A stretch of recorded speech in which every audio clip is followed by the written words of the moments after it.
Hello and welcome to the Medical Sales Podcast. I'm your host, Samuel, founder of a revolutionary medical sales training and mentorship program called the Medical Sales Career Builder, and I'm also host of the Medical Sales Podcast. In this podcast, I interview top medical sales reps and leading medical sales executives across the entire world. It doesn't matter what medical sales industry, from medical device to pharmaceutical to genetic testing and diagnostic lab, you name it, you will learn how to either break into the industry, be a top 10% performer within your role, or climb the corporate ladder. Welcome to the Medical Sales Podcast. And remember, I am a medical sales expert sharing my own opinion about this amazing industry and how it can change your life.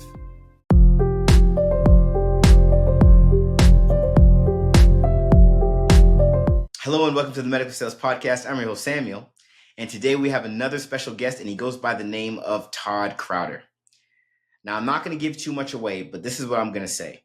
Todd is an experienced medical sales professional whose dad was an experienced medical sales professional, followed father's footsteps, went through disposables, capital equipment, and then opened up his own company. If you want to know how to go from disposables to something like capital equipment and ultimately open up your own company to live the life you want to live in medical sales, you have to listen to this episode. If you're a rep out there right now that's ever had a dream of opening up your own thing with whatever space you're in, you absolutely have to listen to this episode.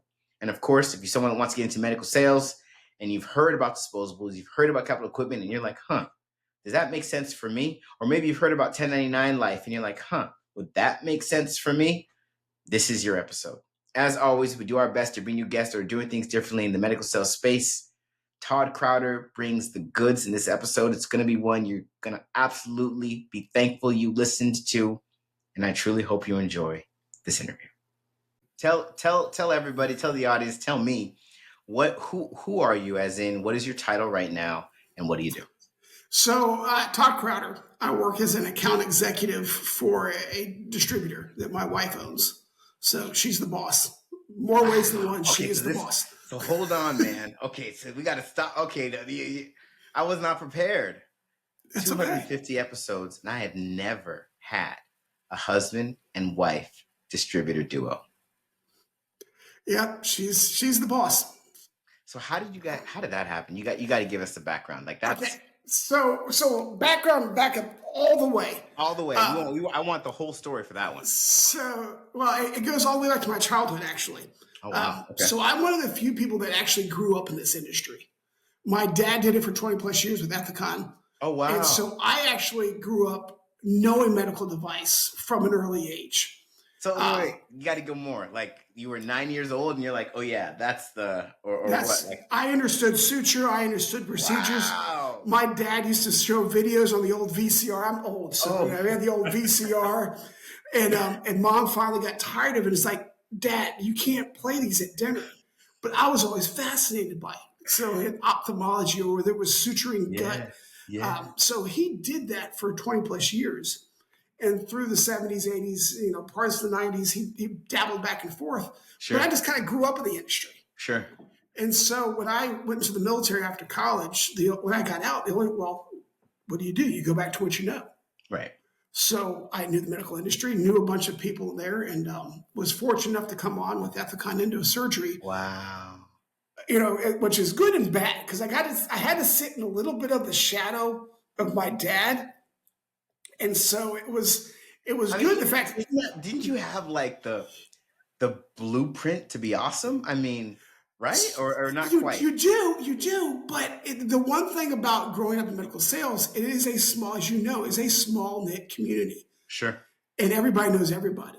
Sure. So especially back then, and that's in the late 90s. And my dad's had been with Ethicon for so many years. There was a big shadow for some of the guys that were upper brass that knew me since I was walking around in diapers. It's so, it made it for some funny conversations when I'm a brand new guy right out of the military. Wow. And managers are wondering why the upper brass is coming up to me and talking to me, because they're like, well, hold on a second. You're just a rookie guy. Well, who are you? Why is this senior VP of Frank Lyman coming to talk to you? Well, because he's watched me walk. I mean, literally. Wow. And I so, wonder, do any of them just look at you and say, and just like they're listening to you, but they're not listening to you because they're just amazed that you're in front of them talking the talk when they watch yeah, you? yeah. I mean, and Ethicon was an intense, and my dad didn't give me any blueprint. He's like, you got to go make it. I see. And so he opened the door, but if I didn't succeed, it was on me. And So then he stayed hands off of everything. so when you had a situation, let's just talk about it. When you had a situation, for example, that you didn't even want to go to your manager about because you just weren't sure to handle it, you didn't want to get any funny perceptions, like, what do I do? Your dad wasn't the go-to? No, no, so as loving as that man was, he did not want to have it to where I was relying upon him. It's kind of like, you have your kids, you're like, they haven't done their homework. You're like, I've already passed this grade. So his thing was, hey, you've got to figure this out. The only time he sat down with me and really gave me advice is when I decided to get into management. And that's when he kind of helped really formulate. But he'd given me the tools my entire life. And he just kind of like opened the doors at the end. I mean, I've had catchphrases I've used throughout the time frame in which he has taught me, and he has served me so well. Dude. When's the book coming out, Todd? I got to see these catchphrases, man. Oh my goodness. I've been asked that before, and I've just never gotten to a point because I don't ever find it so interesting because I just kind of grew up with it. Dude, like, you literally have a whole generation of medical sales in you. You can't sit there and say you're not interesting. Everybody wants to know that. And you even have the insight of what it's morphed into, right? Your dad was doing this thing in the heyday. So God only knows the stories that man has to tell. Oh, if he could, I mean, it is, and he's embarked on a lot of it. And to me, like my favorite thing, I've always taught every single sales rep, no matter what you're selling, if you can remember 3 simple things, if you remember these, you'll always be successful. That's show up, shut up, and follow up. Show up at the right place, at the right time, with the right attitude. Know that sometimes the next person that speaks is going to lose the deal. And follow up. 90% of people that do this business or sell anything, they lose because they don't follow up. Man. And no matter what you're selling, whether it's go sell me this pen, or whether you're selling multi-million-dollar capital equipment, I've done it all.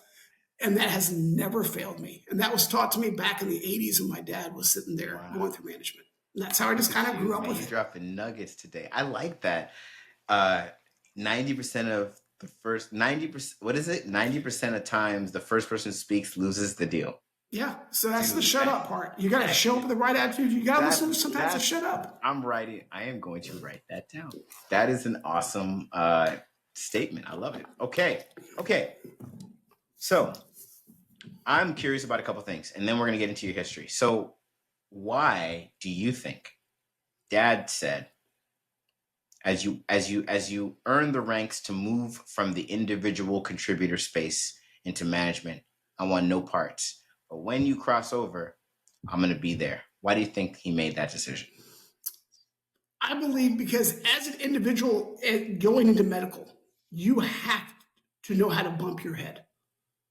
You have to be able to stumble around. You have to be able to figure it out.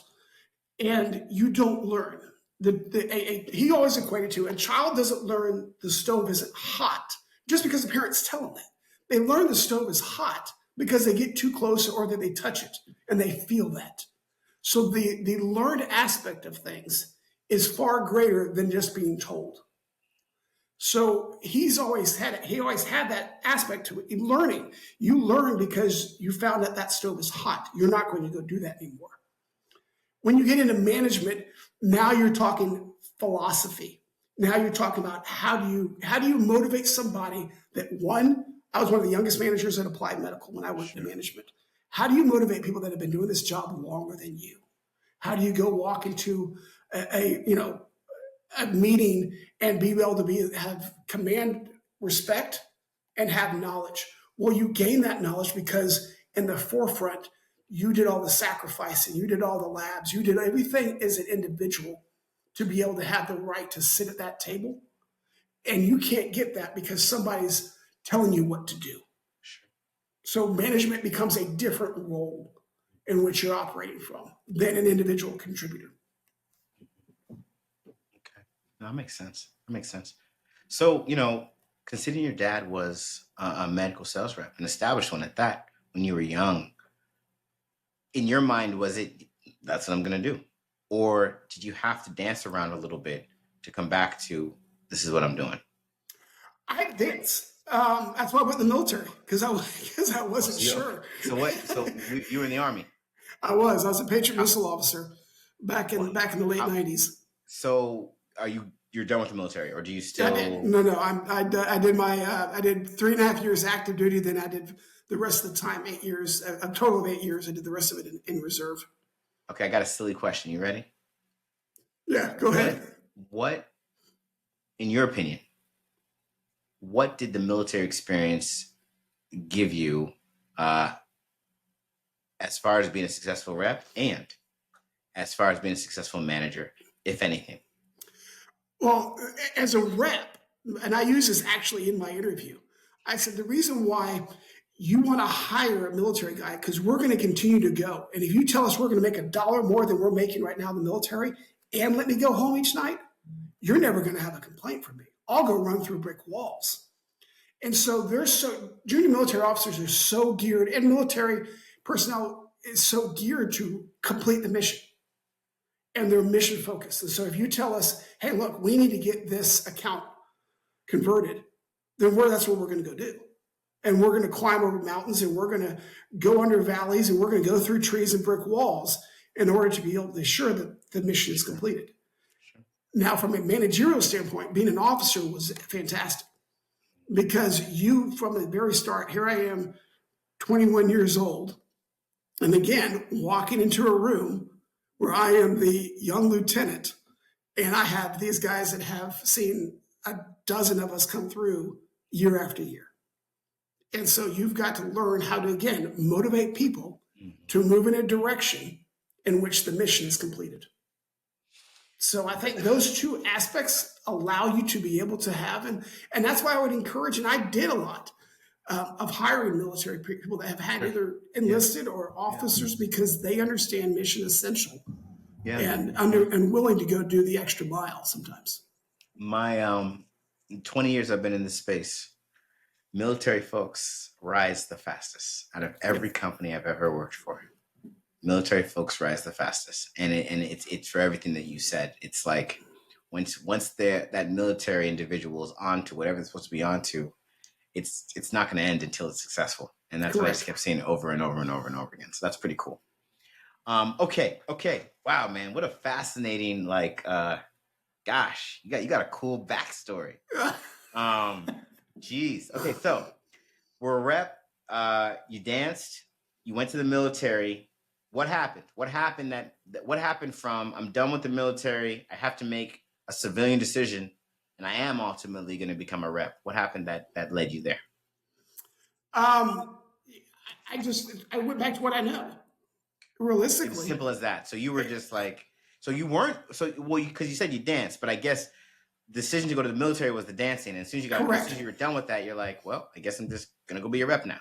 Yeah, that's pretty much was my thought process. I did my 3 years. I realized I didn't want to make a career out of this, and so what do?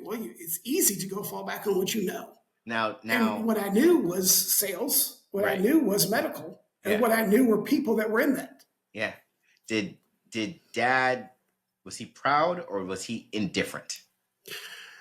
He's the kind of guy that would pat you on the back. You'll never know. But you have to know the man to be able to sit there and say, he gives you the nod. Like, I'm gonna gamble that he was very proud. My dad is exactly my so I take it your dad's no longer alive. Correct. Okay. So, condolences. Oh, thank you. My dad he's still alive, and he's very you just don't know how well you've done with him, right? Like you'll never know. But you get occasionally. Well, the cat got out of the bag because we had his family friends, and they were like, "Oh my gosh, your dad is so proud of you." I'm like, "Wait, my dad?" They're like, "Oh my god, not my dad, my dad." So I think it's like a thing that our dads don't tell us what they really think, but I'm sure he was through the moon that you decided to follow his footsteps. I think he was. I mean, that was when I left Ethicon. That was one of the harder conversations to have was with him Wow. because here he had a career, Yeah. and I basically said, I'm moving on. Did he chalk it up to a different time? Like these kids today, they don't stick around the way they used to.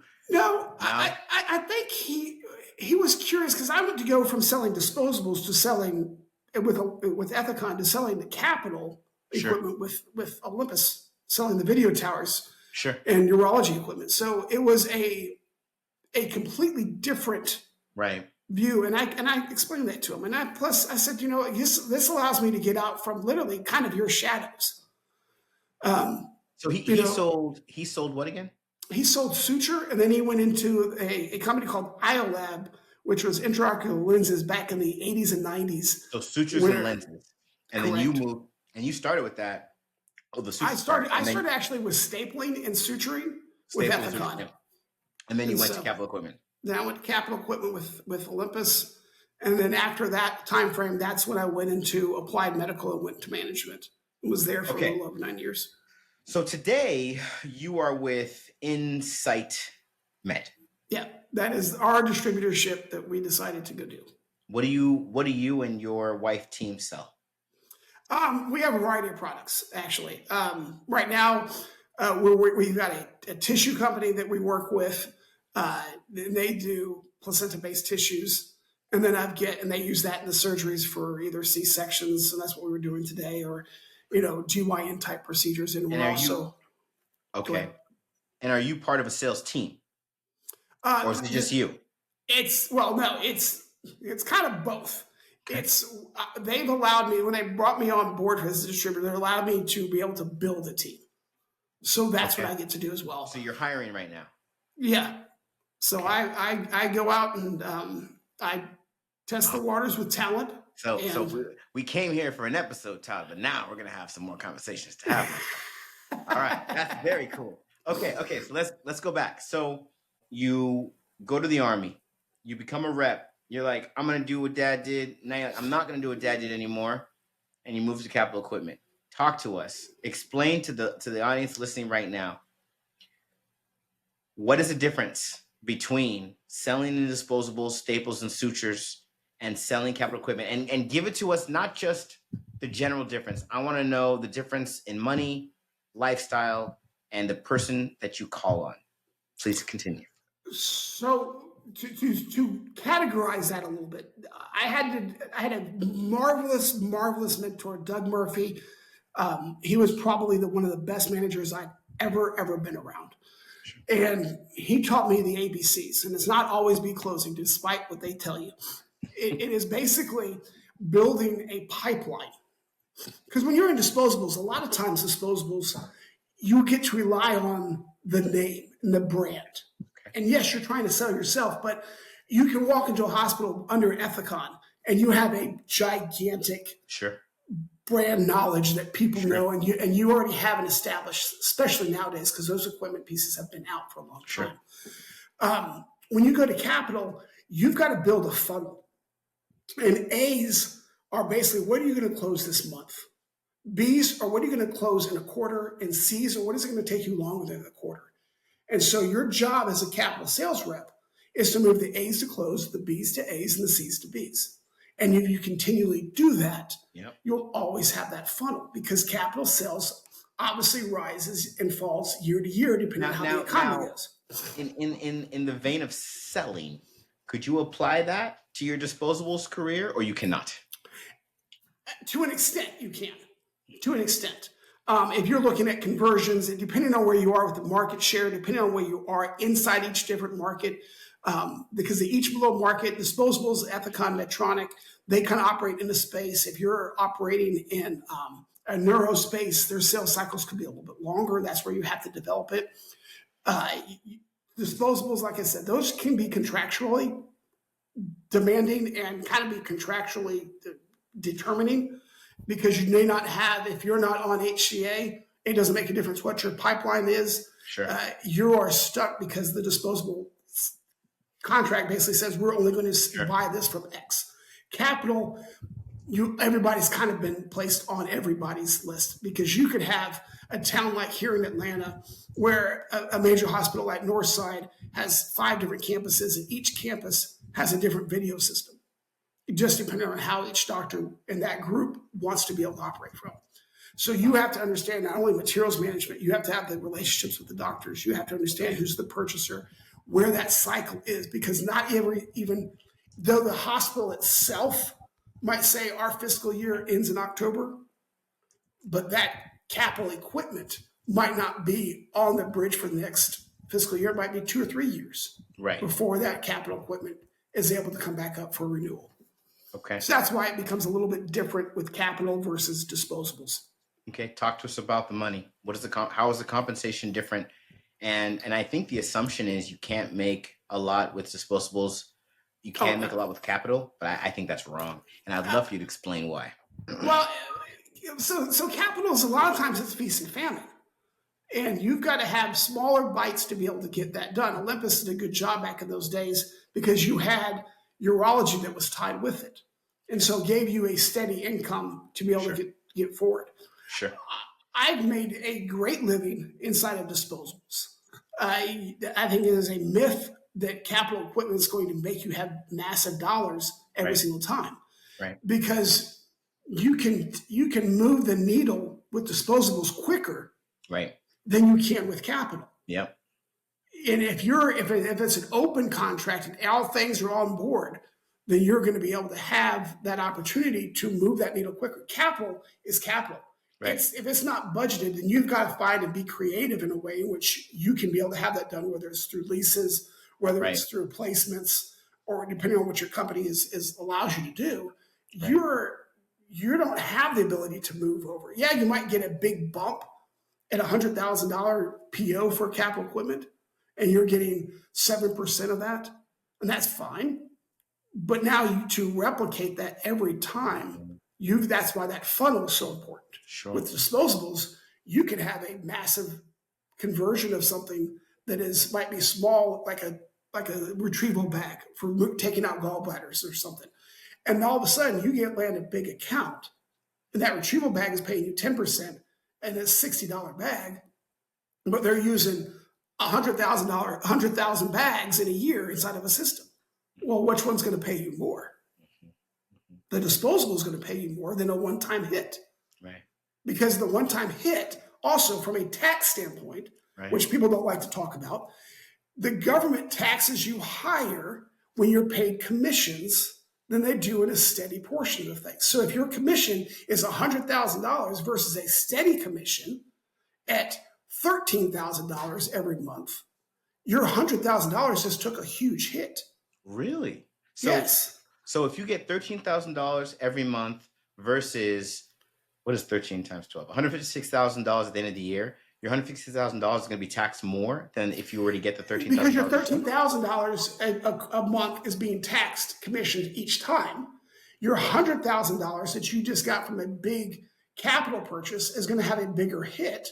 And so that $100,000 obviously is not going to be the same as the 156, because the 156 of that time frame is being taxed throughout the year, where the 100, it gets a big, huge, massive hit right off the bat.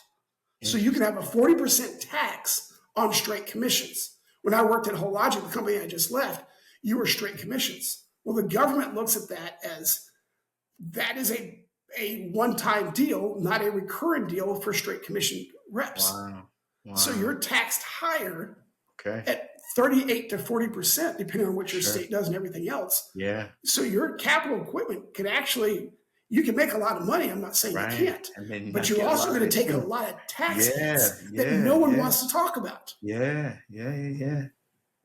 So I love the analogy you're making between the two, and we're going to get to the good stuff in a moment with how you met the other half. But talk to me about the kind of person you should be versus someone that wants to sell disposables and someone who wants to sell capital equipment. And here's why I'm asking. So, you have candidates that want to be medical sales reps, and they want to be in the OR, or they just let me scratch that. They want to be in the hospital, or they want to have some kind of interaction with the hospital. That's what they know or familiar with. And they're like, I can do disposables. I can do capital equipment. I don't know. Speak to us about, if you were to talk to that person and you only had a couple minutes to explain to them the kind of person you'd be for either, what would you tell them? So I would tell them, basically, to me, it's a gamble. And how much are you willing to gamble? Because disposables, like I said, a lot of times disposable is brand recognition, and you're at the whim of whatever your territory sits in based on its contract. So it basically saying, look, if you're willing to go gamble on yourself, and you feel confident in gambling on yourself, and you want to be able to have that, capital equipment is really a great place for you to go. But you have to have honesty with yourself. You have to be able to look yourself in the mirror, and that's where you have that conversation.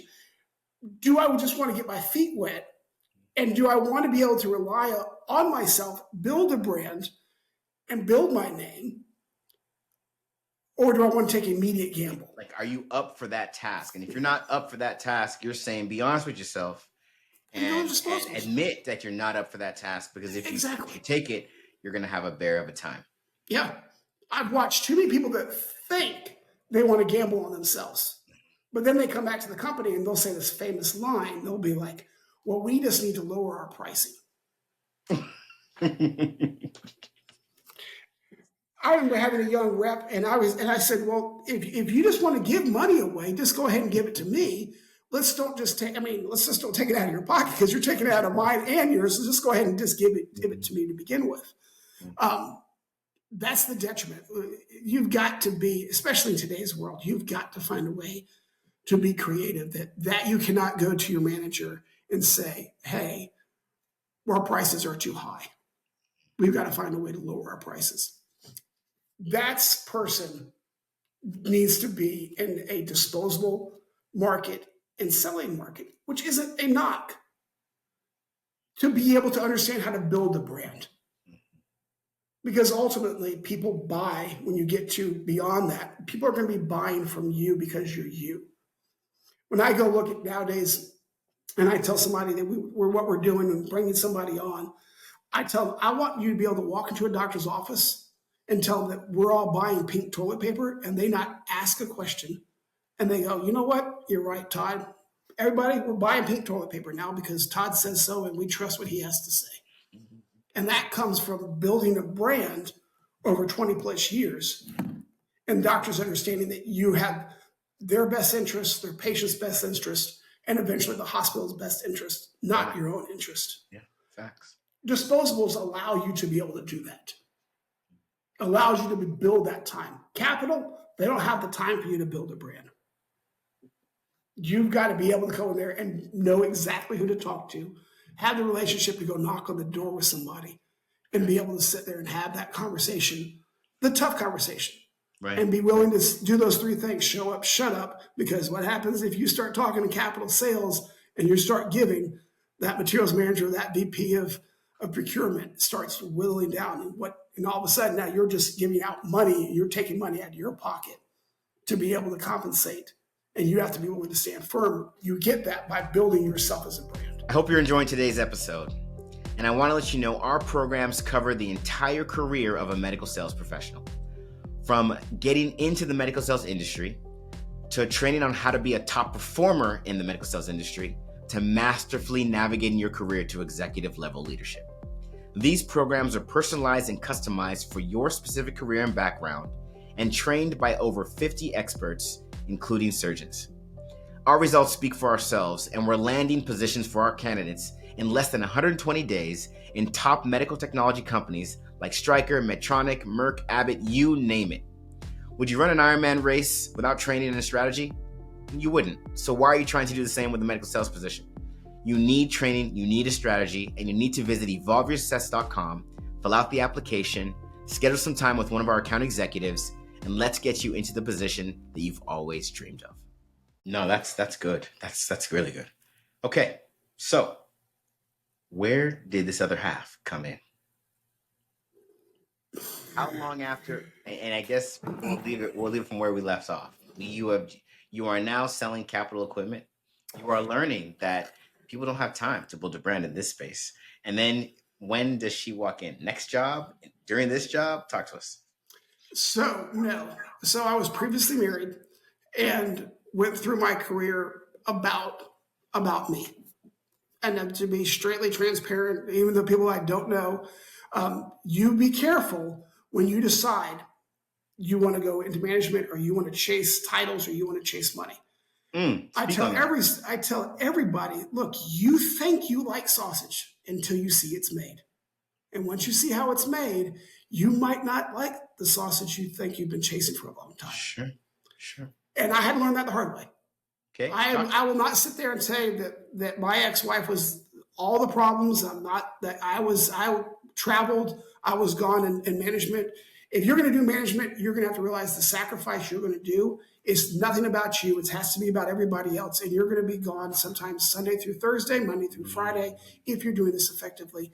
And you have to have the other half of you, your spouse and your family, and be good with that. And if they're not, and you don't have that discussion ahead of time, it's going to take a toll. And it did. And it took a toll. My other half, the best half of my life that's going on now, I met her basically through the gym. You know, I got divorced and was working out. And Where were you working? I was working actually at Whole Logic at the time, the last company I just left. So capital equipment was over. What were you selling at Whole Logic? So we did women's health.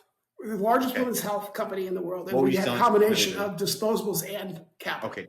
Oh, okay. So you were like, I'm gonna do disposables, I'm gonna do capital. You know what? I'm gonna do disposables.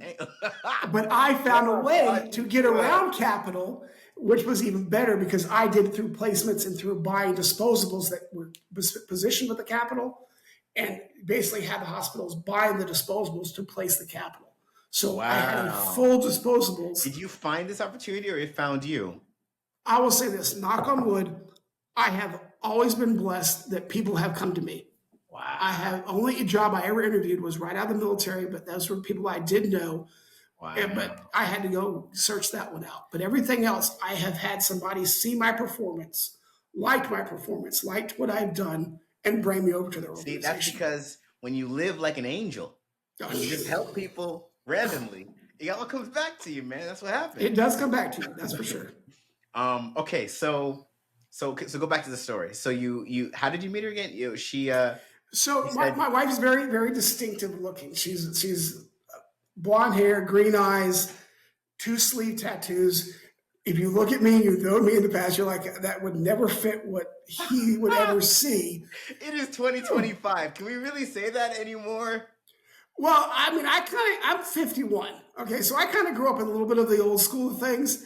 And sure. She's a preacher's daughter at the same time too. And so it was a funny combination because you're thinking of a preacher's daughter having 2 sleeve tattoos. All kind of stereotype breaking. Oh, 100%. But she is truly the light of my life. Truly. Amen. It was a blessing because she had served as an executive assistant for so long inside of Cisco, inside of other companies. Sure. And so when I was with Whole Logic and I was trying to see, I'd kind of almost 7 years, been multiple award ceremonies, and was just kind of getting to the point where I was looking around going, I am building everybody else. I made great money. Whole Logic is a phenomenal company. I take nothing away from them. But you get to a point sometimes in life where you look at it and go, I am building everybody else's dreams but mine. Yep. That's the conclusion you have no choice but to come to. It is, because you've spent 20 years, and I watched my dad do 20 years at the same time, build everybody else's dream, but your own. And you have to sit there and have that conversation. Well, what do I really want to do with my life? Right. What legacy do I want to leave my kids? What legacy is going to go past everything else? Because we all have an expiration date. No one lives forever, and you don't get to take everything with you when you go. So you have to build that part of it. And what do I want to build for my kids and my kids' kids and theirs kids? Because unless you've done something famous, you're a footnote in somebody's story, and you're not a footnote in a history book. So where are you going to leave that legacy point? And that really began to weigh on me. And I was like, well, what do I really want to do? I want to be able to maximize my relationships on how I want to sell, not how somebody wants to tell me I need to sell. So my wife and I sat down and we figured out, okay, so how does that work? Well, I've had a dear friend of mine I've known for a long, long time who was doing this very same thing. And he said, come work with us as a 1099. If my dad was alive, he would have told me I was crazy. Why would you do that? Why would you leave the security of a massive corporation? And for everything my dad was, a risk taker, he was not. I've always lived a little bit to the edge. I've always pushed a little bit to the edge. I wanted to be able to, jumping out of airplanes wasn't good enough for me. I wanted to do more. So I love the aspect of challenging myself and betting on myself. And that was a slow process that I had to come to. When I first started out this thing back in 1999, it wasn't a thought process of mine. I enjoyed pushing the envelope, but I wasn't quite ready to just completely 100% bet on myself. And so if you go look at my career bit by bit, and whole logic, you're 100% commissions. And so that was the first time I really said, okay, I'm like really you're training wheels to truly betting on yourself. Yes, I'm really, if I don't kill it, I don't get to eat. So I really learned all these things that I've learned from my dad and learned throughout the years and was able to apply it at whole logic and then wake up one day and go, but I'm still doing this for somebody else. I love the corporation. I love what it stands for. I love the fact that it was the world's largest women's health, and it does so much. It did so much for COVID. When COVID hit, it had all the testings. And so it's a wonderful company. But it's still a company, and it's not mine. So I want to build something that I can turn around when I'll never retire. I'm told my wife, let's just be honest, this is not going to happen. I might die in the OR. That's okay. Sure. But because I enjoy it.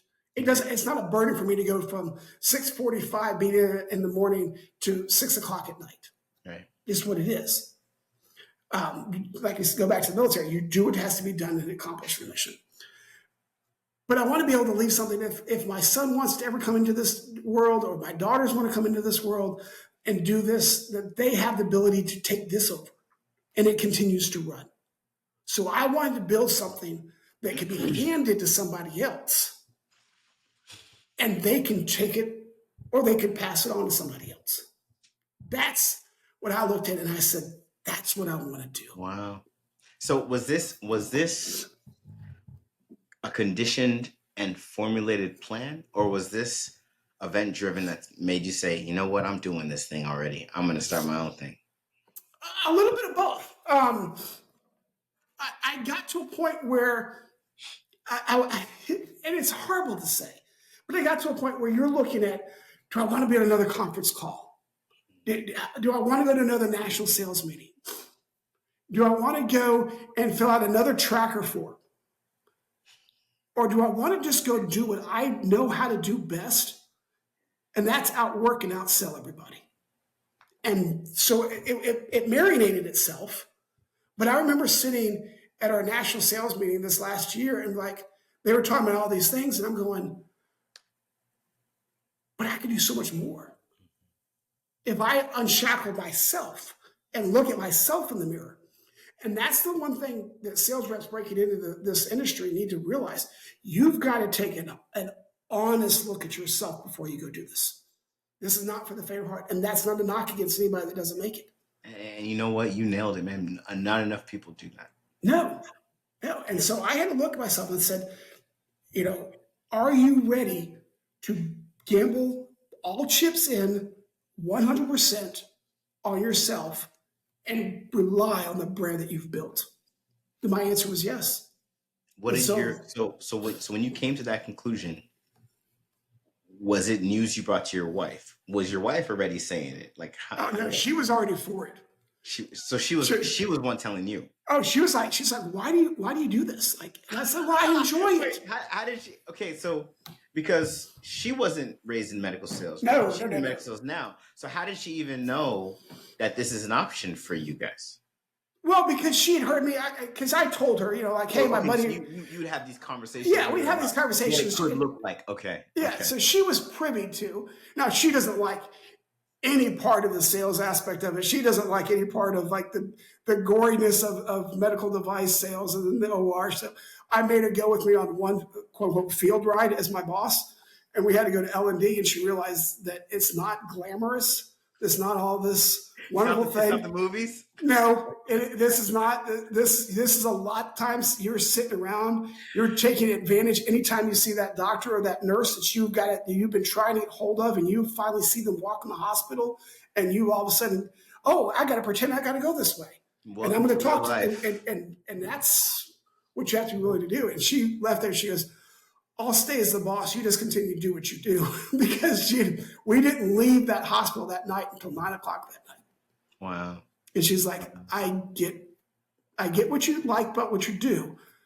I'm just going to let you do that. And she does all the executive stuff. She does all of the So correspondence. did you help her do the establishment of the company, or she already knew how to do that part and you just handled sales? I just handled sales. She had an executive. She knew lawyers. She's worked with a bunch of stuff. So she awesome, was, man. Look at you. it was a match made in heaven in more ways than one.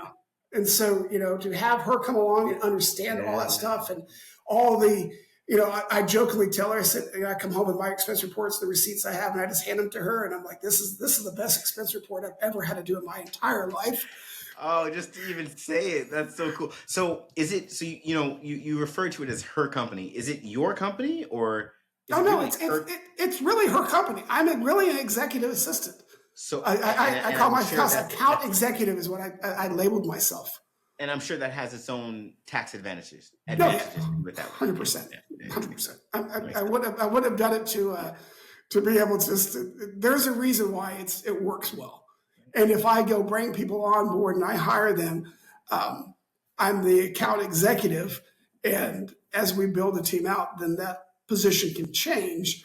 Yeah. But as we're just starting out, she's the head of the thing, and I report to her. And as she also likes to remind me, she's also head of HR. So if I have any complaints, I can complain to her, and HR can turn me down as well. Wow. So. Wow, that's just freaking. And you guys have been in operation how long? We've been in operation since that's really just a couple of months to it. To be honest with you. So this is a fairly new adventure for us. This isn't like it's been going on. And the title of your entity is a distributor. Correct. 1099 distributor. So how far away from were we profitable, or how far away from profitability? Oh no, we were almost instantly profitable. Wow, that's amazing. Yeah. I mean, we came full bore because I'm fortunate enough to know a lot of people in Atlanta, and especially in the GYN community, sure. Especially some into the other specialties in general surgery, sure. Bariatrics. So I've been fortunate to be able to have that luxury of being able to know these individuals and be able, and like I said, build a brand to where they trust me, to where I bring something to them, they're willing to sit down and look at it, listen to it, and give it a try. And they believe what I'm bringing them is not bringing them something that's going to be harmful to them, right. Their patients, or the hospital. That's Todd, man. This is just amazing. So, what I love about everything you're saying is you talk a lot about just the reality of life, that at the end of the day, you are the summation of whatever the hell you've been doing with your life. And why would you spend so many hours of your life doing something that you can't say, I'm so glad I did this? And if that means doing your own thing and building your own wealth with your own company and to your own limits and exceeding your own limits, then that's what you have to do. Now that you've done this and you're living it now, it's real. And because you have children, and because you have this wife that is clearly giving you a whole new act on life, what's the vision? Where do you want to take this thing? And you might not know the exact answer, but I mean, give us the semi thought through idea of, I want us to be here in 10 years. I want our deal to be able to, like I said, to make generational wealth. I want to be able to pass something on to my kids.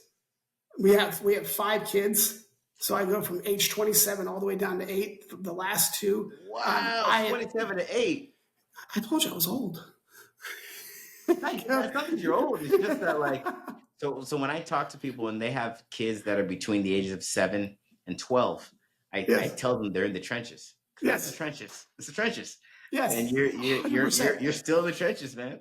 Yeah. So the oldest one's off and married. Then the second one just got engaged, and then my oldest boy, he's out in college. Then Awesome. Anna had 2 kids that I basically brought on as my own now. So I'll never tell anybody differently. I have 5 kids. I don't care where the biological portions of it came from. I'm a 14-year-old girl, so I get to go redo middle school, about to go to high school for the 4th time now, and then I've got an 8-year-old son. Wow. So yeah, it's fantastic, and you do learn as parents, and the older ones look back at you and they go, "Hold on, you weren't that way with us." And I'm like, "Yeah, well, Right. I learned." I didn't get this experience. I mean, when we first have our first kid, you look at this thing going, "I hope I can keep you alive, and I don't do anything detrimental to you in the long run." Right. And so, just like you have to always be curiosity, it has to learn. You have to learn not only in life, you have to learn who you are. You have to learn what you can push yourself to. Sure. You have to be ambitious. Sure. And you have to be willing in this industry, from my understanding of all my life, is you have to be willing to push yourself. And when you think you've reached a wall, find a sledgehammer and knock it down. Preaching. When's this book coming out, Todd? Well, I will say, side note, my wife is an editor and has edited multiple books from her dad as a preacher. So I do have a built-in editor if I do decide to do it. Man, come on. You guys really are a match made in heaven. That's awesome, man. 5 kids, amazing partners to do amazing things with, and you can see it in your whole demeanor. You're living your best life right now. Oh my goodness! More power to you, man. More power to you. So, we're gonna bring this to a close, Todd. For the audience, what's one thing? Right now you got people listening that half of them want to be in medical sales, half of them are in medical sales, and a number of them are leading the way. What's the one piece of information you want all of them to hear? You made a comment about it a little bit earlier. You are the sum of what your experiences are. And never forget, a brand is hard to build, easy to tarnish. People ultimately will still always buy from this person they like. Be the help. I tell reps multiple times, there are 2 types of reps that walk into a hospital. And forgive me for my little bit of a language here. There's asses and assets. They have plenty of asses. You keep dropping these gems, man. But go, okay. They have plenty of asses that walk through the OR that think nothing about them, only about themselves. The asset is the individual that sits there and says, "I'm not too big. You need to turn this room over. Give me the mop. I know I can get you the answer, doctor. I can help that nurse out. I can do whatever I can do to make sure their life and they shine more." Sure. To be able to that. And if you can become the asset, you will always have success, because it's not about you, whether it's a single individual contributor or you go into life of management. If you have the humbleness to be able to be that, you will always have success. Todd, that was fantastic. Oh, Thank you for the knowledge. We have one more thing to do. It's called the lightning round. Are you ready? Let's give it a shot. All right. We got 4 questions. You have less than 10 seconds to answer. First question is, what's the best book you've read in the last 6 months? Good. John Maxwell's 21 Irrefutable Laws of Leadership. Okay. It's a great book. All right. Second question. What is the best TV show or movie you've seen in the last 6 months? Ooh, TV show. Night Agent on Netflix is what we enjoy. My wife and I, we enjoyed. We just finished the last season there. So, and it's good. Like, it's really good. It's good. It has government conspiracies. It has the whole 9 yards of fighting the bad guys and a little bit of love story at the same time. So she gets involved into it. So it makes it, everybody gets a little bit of everything. Here. Everybody gets everything. Okay. Third question, and I want the location and the name and the restaurant and the item. What is the best meal you've had in the last 6 months? Ooh. Zika, which is down in Buckhead. It is Lebanese food. I took my wife there for Valentine's Day, and it is from the lamb to the chicken. It is phenomenal. I love lamb. I'm hungry now. Oh man, I'm jealous now. Okay, that is happening. Next time I'm in Atlanta, that is happening. You come to Atlanta, look me up. Okay, I'll take you there myself. Consider it done. Okay. Last but not least, what's the best experience you've had in the last 6 months? See, I wake up every single day and enjoy watching a new life come in today. I got to watch 5 different C-sections, 4 sections yesterday. There is nothing greater than watching a mom and a dad or a family just bloom out of there. And watching that innocence of that baby and watching the joy that comes, I get to do that every single day. I mean, there is nothing greater than to experience. And no matter how bad things are, no matter how bad things, when you get a chance to look at new life coming in there, everything can just disappear.